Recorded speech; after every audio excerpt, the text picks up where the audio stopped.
की तरफ से मैं बहुत संक्षेप में छोटी सी बात आपसे अपील करना चाहती हूं। जो कौम अपनी बड़ाई करती रहती है, अपना आत्मचिंतन नहीं करती, उसकी गति रुक जाती है प्रगति की। पहले भी बात कही गई, लेकिन मैं 3 चीजों की तरफ आपका ध्यान दिलाना चाहती हूं। हमारी युवा पीढ़ी बड़ी आकर्षित हो रही है। एक नशे की आदत, एक अपराधों की तरफ आकर्षण और एक लापरवाह तेज ड्राइविंग के प्रति आकर्षण। नशे का तो ये हालत है, मैं देखती हूं इसको बुराई नहीं समझते, लोगों ने इसको फैशन समझना शुरू किया है। फेसबुक पर बड़े शान से डालते हैं, भाइयों फलाने भाई के 2 दुकानें निकल गई हैं। तो क्या ये प्रसाद बांटने की बात है?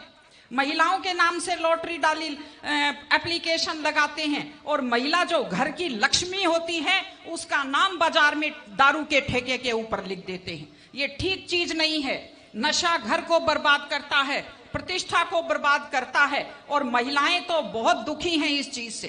आप कल्पना कीजिए, माँ बाप ये सोचते हैं कि बेटा बड़ा होकर हमारा सहारा बनेगा और वो बेटा दारू के नशे में आंखें तैरती हुई और टल्ले खाता हुआ घर आता है। क्या बीतती होगी माँ बाप के ऊपर।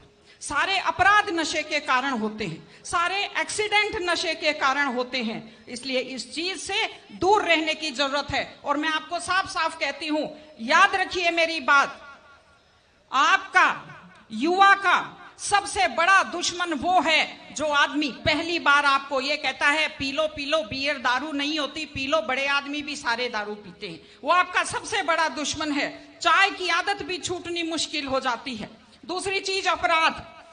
एक खास चीज जो मैंने देखी बड़ी नकारात्मक, अपनी जाति के अपराधियों का पक्ष लेना शुरू कर दिया है सबने। पितर बना दिया है अपनी जाति के अपराधियों को। ये अपराधी खुद बर्बाद होते हैं और अपने पीछे पूरी युवा पीढ़ी को बर्बाद करते हैं। मैं आपको एक उदाहरण देती हूं। एक ऐसे शख्स, एक ऐसे खिलाड़ी दिल्ली के, जिन्हें आज मेडल जीते हुए लोगों की गिनती में होना चाहिए था पहलवानी में, अपराध के कारण आज दिल्ली में जेल की सलाखों के पीछे बैठे हैं। ये हमारे लिए दुख की और शर्म की बात है। और तीसरी चीज तेज ड्राइविंग। 1 लाख युवक, बाकी बड़े उम्र के लोग अलग हैं, 1 लाख युवक जान गंवाते हैं हर साल लापरवाह ड्राइविंग के कारण। आप सोचिए, 25 साल लगते हैं एक बच्चे को पालकर बड़ा करने में और 25 सेकंड में लापरवाह ड्राइविंग के कारण वो लाश में बदल जाता है।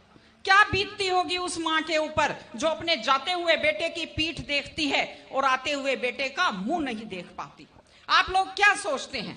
अगर आप अपनी पावर दिखाना चाहते हैं तो मिल्खा सिंह की तरह तेज दौड़िए, या कि आप नीरज चोपड़ा की तरह, देवेंद्र झाझड़िया की तरह आप तेज भाला फेंकिए मोटरसाइकिल का कान मरोड़ने में, या तेज गति से कार भगाने में कोई बहादुरी नहीं होती। अगर आप सोचते हैं कि आप बड़े हैंडसम और डैशिंग दिखते हैं तेज गाड़ी भगाते हुए, आप डैशिंग हैंडसम नहीं दिखते, आप लापरवाह दिखते हैं, आप बेपरवाह दिखते हैं।